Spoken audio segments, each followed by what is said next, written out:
In the most recent chapters of One Piece, we witnessed Monkey D. Dragon at a young age rescuing the baby twins Shanks and Shamrock, who were entrusted to him by their mortally wounded mother, hoping they would be raised by someone warm-hearted instead of their biological father. Suspiciously, the face of the red-haired mother of the twins was never revealed.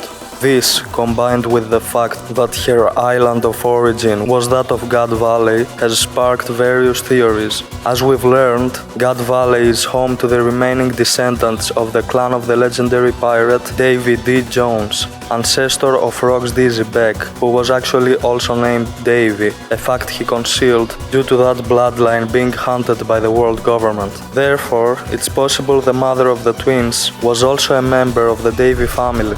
It's also worth noting that the very name of the island, God Valley, is highly suspicious. We know that Imu has been described as the god of the One Piece world. So does the name God Valley refer to Imu? Or could it be referring to the sun god? Or perhaps to some other god entirely? Those who follow the channel closely will know that my theory about Imu is that he is actually the sun god Nika himself. So in case it is accurate, those two options, Imu or the sun god, would essentially be one and the same. Now I'd like us to take a moment to take a closer look to the thumbnail I created for this video titled Starseeds. Starseeds are a new age concept referring to human beings whose souls originate from other planets, galaxies or dimensions. They are often described as old souls, sent here with a mission to aid in the spiritual evolution of Earth and humanity. As I've said before, the stars will play a major role in the final phase of One Piece. Take a look at the image of Shanks and Shamrock's father, Figarland Garling, at the center of the thumbnail. I've theorized he represents the moon, based on the shape of his hair and beard, which form a crescent and have a moon-like color. Oda has even stated that if left to grow out, his hair would form a full circle, just like a full moon. Now, based on a celestial phenomenon known as the blood moon, and given that his children have red hair, I've theorized that Garling's inevitable transformation, since all the gorosei seem to have one, will most likely be red in color. Notice also how, aside from the moon, Garling's hair and beard form a four-pointed star when seeing him from the front. The flag of the Ottoman Empire in the real world, which is traditionally red, also features a crescent moon and a star, though a five-pointed one. Still, it's important to remember that Garling is also associated with the five-pointed star as well, due to the seals of the abyss used by his faction. Some versions of the Ottoman flag even include a sword, but not just any sword. Often it's the traditional Zulfikar, a double-edged sword. Now here is something interesting. The second half of the word Zulfikar, Fikar, closely resembles the first half of the name Figarland. Is that a coincidence?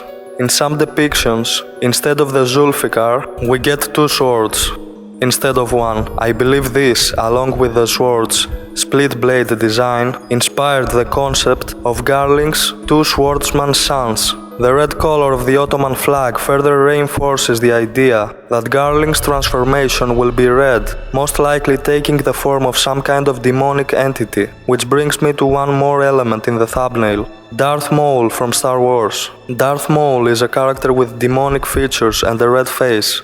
Guess what? He wields a double red lightsaber. See the connection? Darth Maul was the servant of Emperor Darth Sidious, who is the equivalent of Imu in Star Wars. Just like Maul had the double red lightsaber, Garling has twin red-haired children, who are metaphorically speaking his sword, even though in One Piece, Shanks is supposedly one of the good guys. But let's take a moment to consider a couple of important details. First, we know that Shanks, despite growing up as a pirate and all his positive traits, at some point visited and stayed on the Holy Land. But not only that, it was confirmed that he got the mark of the abyss on his arm. I'm referring to the tattoo that Imu places on his pawns to allow them access through the gates of the abyss. Later, of course, Shanks let his arm be cut off to protect Luffy, thus severing his connection to Imu. But let's not forget the moment we saw a mysterious hooded figure visiting the Five Elders. with the appearance of Shanks. At the time, no one knew he had a twin brother, and everyone labeled him as a rat. But once the existence of Shamrock was revealed, most people assumed that he was the hooded man, especially since when he first appeared in elbaph, he was wearing a similar garment.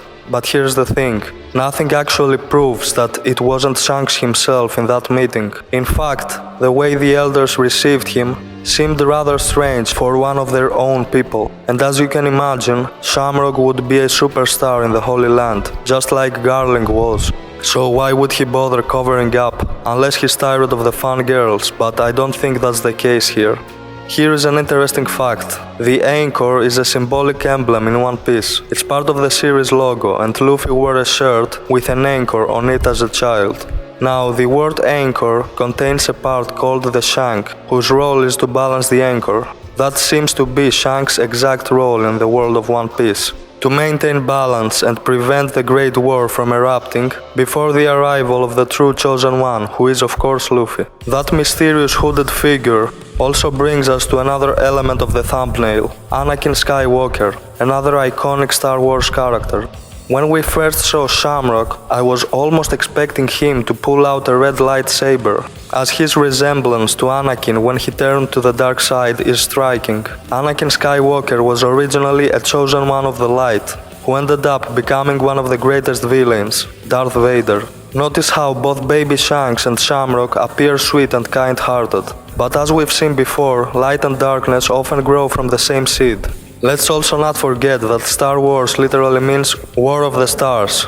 So we're not straying from the star connection. There's also a popular theory that God's Knights represent the zodiac signs, with Shamrock representing Gemini, the twins. A star has also been linked historically to a specific messianic figure, Jesus Christ himself, as the Star of Bethlehem led wise men from the east to his birthplace. Now take a closer look at Shanks' clothing when he was first found by Roger. It featured stars, crescent moons and suns, symbols that tie him directly to Garling and the Sun God. Now let's move on and examine some additional details about these two brothers. We know that Shanks has been described as a child of destiny by Scopper Gaban, who was no random character. He was the left hand of the Pirate King, Gold D. Roger, and someone who helped raise Shanks during their time together. Kaido, who was considered the strongest creature in the world, viewed Shanks as one of the few individuals capable of going toe-to-toe with him, and has openly stated that haki is the most important element in battle. Now here is a fact about Shanks' haki level.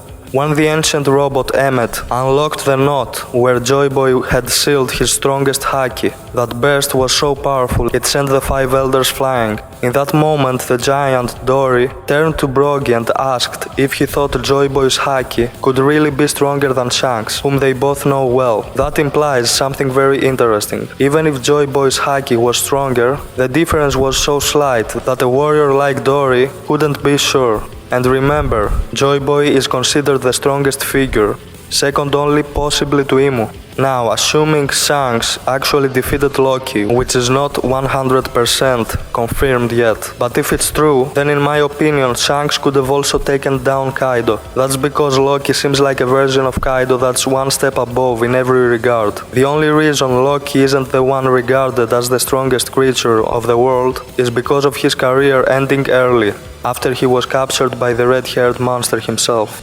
Taking all this into account, I dare say Shanks has surpassed or will surpass Roger, just as Luffy will eventually surpass Shanks. Think about it. When Roger gave Shanks his hat, it wasn't just symbolic. It meant he believed Shanks was the chosen one, and in many ways he is, because without him, Luffy would have been dead several times over. Shanks is also likely the one who will help push Luffy to the level he needs to be in order to face Imu. Now let's talk about Shamrock. Although I've criticized his dishonorable attack on Loki in a previous video, there is no doubt that he too is among the endgame players that Vegapunk pointed out. His sword's ability to transform into a Cerberus hints at powers that may resemble Hades, the god of the underworld. We don't have much more to go off of, but judging by his brother and his father, he's definitely another beast. And here is what I'm getting at. Note what Dragon observed. The two infants remained unnervingly calm, even though all hell was breaking loose around them.